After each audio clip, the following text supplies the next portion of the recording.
night, Olympian and two-time heavyweight champion George Foreman has passed away.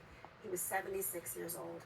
The boxing legend had a remarkable career, first bursting onto the scene during the 1968 Summer Olympics in Mexico City, winning the gold medal.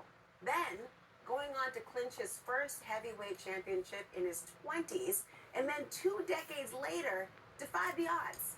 Heavy skepticism was there, but he clinched the title again when he was 45, beating a competitor who was in his mid-20s. Foreman's famous rivalry with Muhammad Ali culminated in the famous Rumble in the Jungle title bout that was controversially held in what is now the Democratic Republic of Congo. It was his first knockout defeat.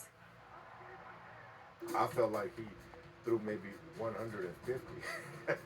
Still feel those punches. I just underestimated one of the greatest fighters of all time.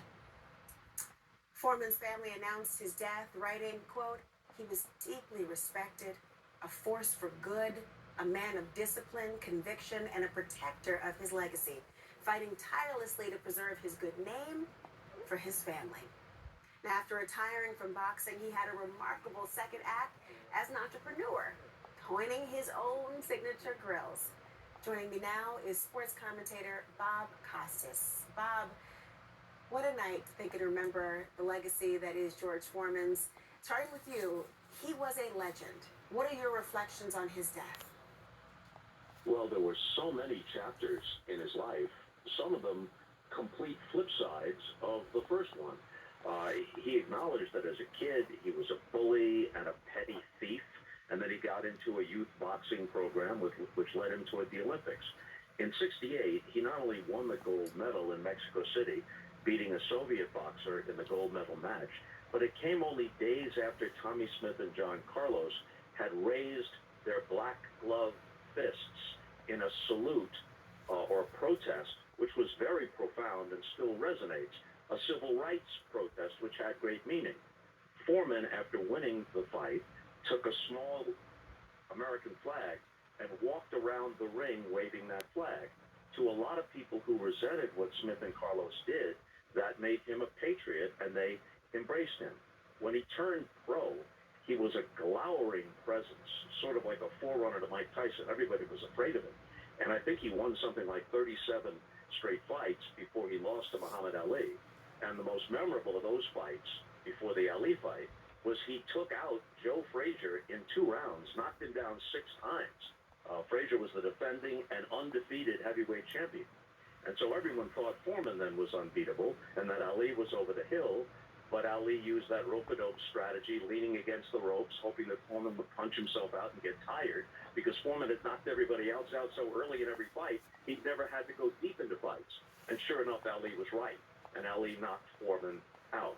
So then eventually Foreman kind of disappears, but then, as you said in your setup piece, by this time he's become a very affable, he's completely different than the young street punk or the glowering first-time-around heavyweight champion. He's now affable as can be, he's great in interviews, and he makes hundreds of millions of dollars with that George Foreman grill. Actually, I think made more money as a pitchman for his own product than he ever made in the ring. And as you noted, he comes back at age 45 and wins the heavyweight championship. So he actually fought professionally in the 60s, 70s, 80s, and 90s. And somewhere else along the line, that self-professed street criminal became a preacher. He turned his whole life around. And then, as just a side note, you may know this, Laura, it's just kind of an interesting little parenthetical thing. He had 5 sons, and he named all of them George. Well, with the legacy and the career that you have described, I don't know, I think a mirror image of your own name is the least you want to give to society with his legacy there. And I mean, and just thinking about this, that rivalry, I mean, that moment, first of all, to knock down Joe Frazier, let alone to have that Mexico City moment you named. But then, if you're going to get knocked down, it's got to be from Muhammad Ali. And that rivalry was historic. But walk us through the significance of that Rumble in the Jungle. Well, Ali took boxing global, really, because he was at one time arguably the most famous man on the planet. And so with the help of promoter Don King, they took heavyweight championships to Manila. They took that one to what was then Zaire, as you said, now the Republic of Congo, Democratic Republic of the Congo. And so it became a global event. Ali was known to everyone. And at that point, Ali had become kind of a sentimental favorite. He was old by boxing standards. He had already lost once at that point to Joe Frazier, and Foreman was the overwhelming favorite. And Ali just added to his legend by outsmarting him in the ring. A lot of people, most people who are experts on boxing, said that Ali was not only remarkably gifted, you know, he was a heavyweight who fought like a middleweight, the way he moved around the ring, but he also was so smart. He just had an instinct for it and a plan that even his own trainers and managers couldn't quite understand, but it almost always worked out. Well, to watch that fight, we're playing part of it now, but to see, as you described, the way in which George Foreman got back up figuratively, literally, became such a humanitarian, the entrepreneur that we all know. I personally had 3 George Foreman girls. I probably still have one in my house right now, Bob Costas, and I'll be continuing to share his legacy. Thank you so much for joining and really just giving such detail about this incredible athlete. Thank you so much. Thank you, Laura. He really was, by the end, a very, very nice guy. Yeah, but by the end, he said, well, you didn't want to get in the ring with him. Your point was well taken. No, Thank you so much. not for sure. Okay. I want to bring in Jeremy Schaap. He's the host of ESPN's E60 and Sports Reporters. Jeremy, good to see you. What are your thoughts tonight as we smile through the significance of this man's career? Well, when you think about George Foreman, I mean, you think about, as Bob said, this remarkable transformation, right? Mm-hmm. Which occurred right before our eyes.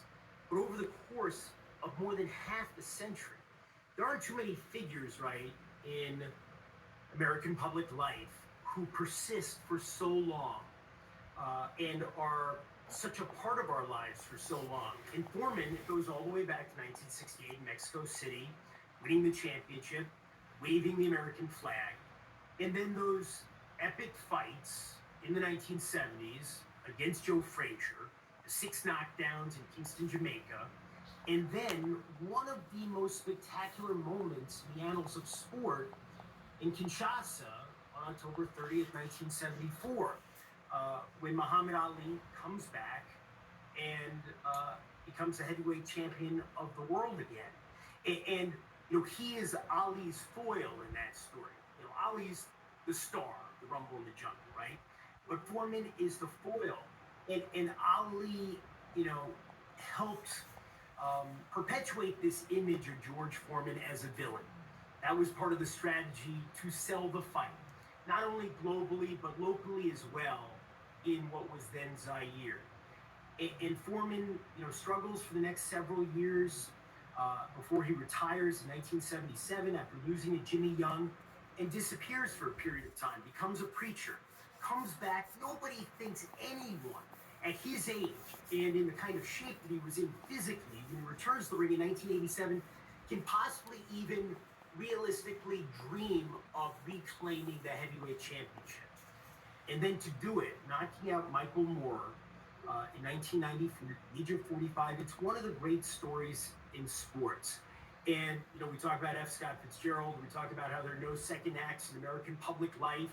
Well, George Foreman certainly disproved that, and in a very powerful way.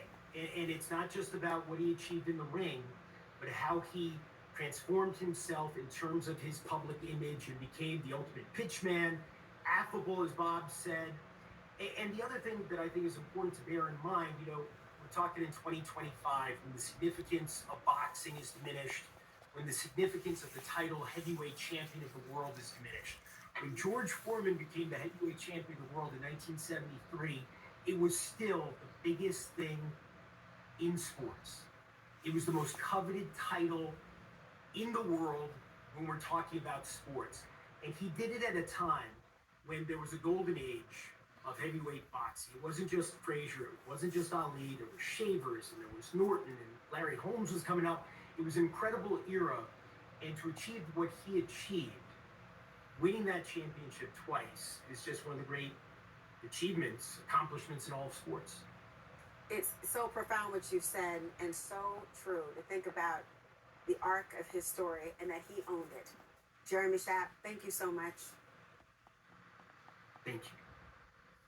We have much more on George Foreman ahead. A boxing heavyweight of his own and friend of George Foreman, Roy Jones Jr. is here after this. I'm almost tongue-tied thinking about it.